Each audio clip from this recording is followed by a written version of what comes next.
Hi everybody, Michael Gardner again. This is another step in the process of the power of creation. I want to talk about energy this time. What is energy? Well, it's something that's unseen, but it's a crucial part of the power of creation.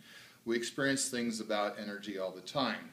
Energy works kind of like these two magnets. We see magnets, and magnets are just two pieces of metal, and they have an energetic force in them, and then when they get close, they just sort of attract things they attract other metallic pieces to each other.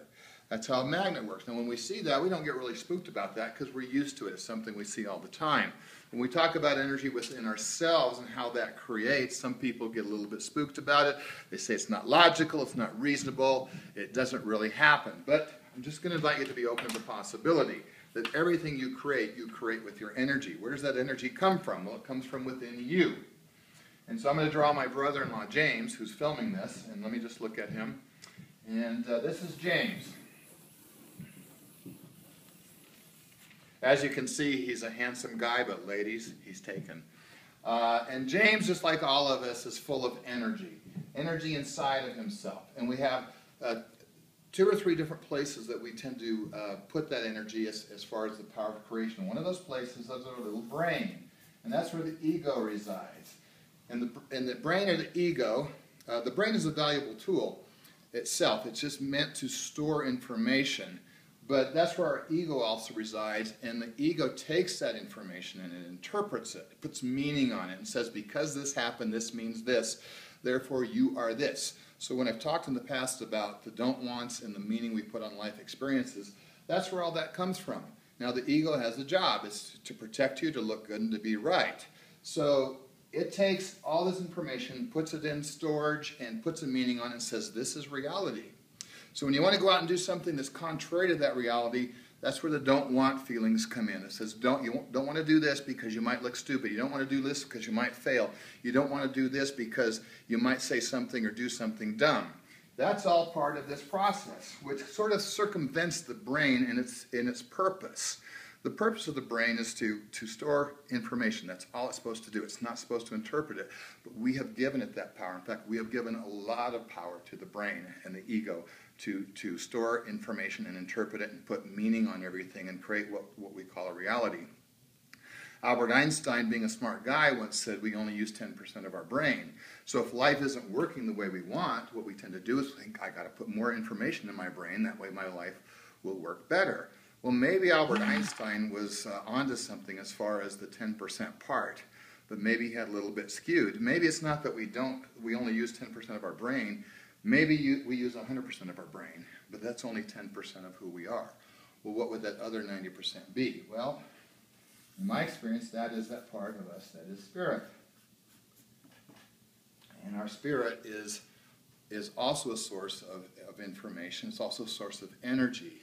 And so depending on where we're coming from, that's going to put energy out into this universe, either from our brain, our ego, or from our spirit.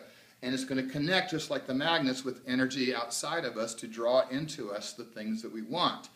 Now, if we go from the reality of the past, in other words, from our ego, we're going to collect the things in our life that is basically the same as what we've had before.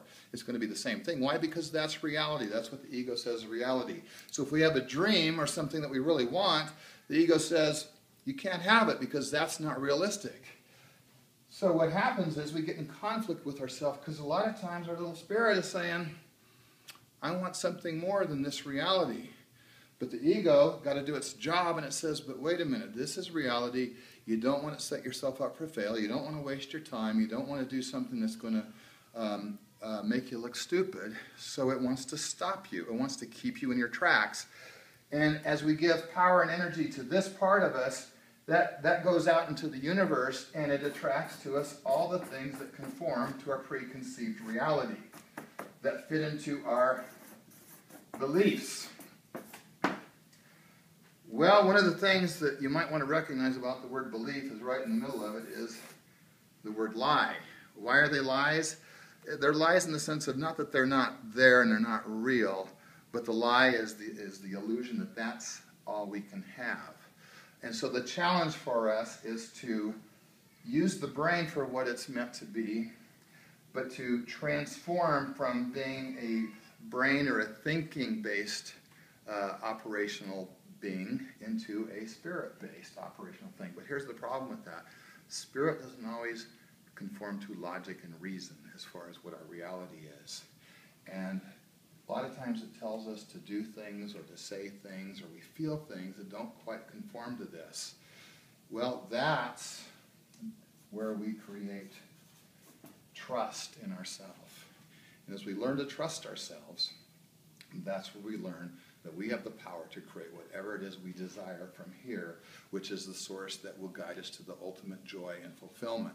Now, I do trainings that coach people and walk people through processes where they can actually experience going to this and learning to trust themselves in incremental levels, basically increasing their trust in themselves, trust in this, and going out and creating things that do defy logic and reason, and creating miracles in their lives, in our lives. That's where it comes from. It comes from right here.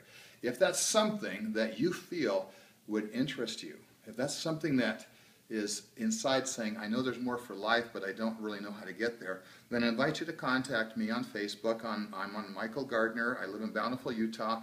You can contact me.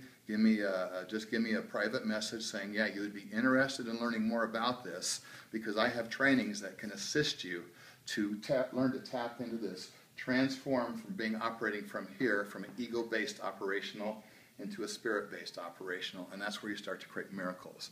And the next step we're going to take is comfort zone, but that's the next video. So until then, we'll see you next time, and wish you well.